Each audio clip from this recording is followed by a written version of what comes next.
மதுரையில் என்றைக்கும் எமோஷ்னல் தான் எல்லாருமே.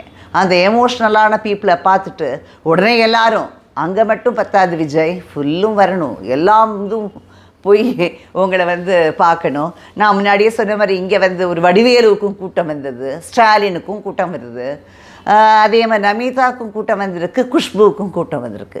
நமிதா ஜெயிச்சாங்களா இல்லை குஷ்பு ஜெயிச்சாங்களா?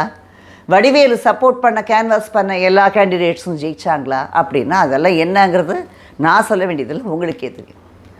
ஓகே, இவ்வளவும் இருக்கு இல்லையா? ஆனால் ஒரு விஷயம் எனக்கு, அவர் இன்றைக்கி ஏடிஎம்கேவும் அதாவது ஏடிஎம்கேயோட ஃபவுண்டர் லீடர் வேணும்.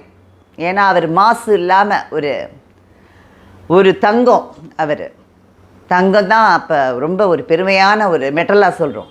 இப்போ இன்னும் சொல்லலாம், பிளாட்டினம் சொல்லலாம், என்ன வேணால் சொல்லலாம். அந்த தங்கத்தை சொன்னால் கிடைக்கும்னு நினச்சிட்ருக்காங்க ஓட்டு.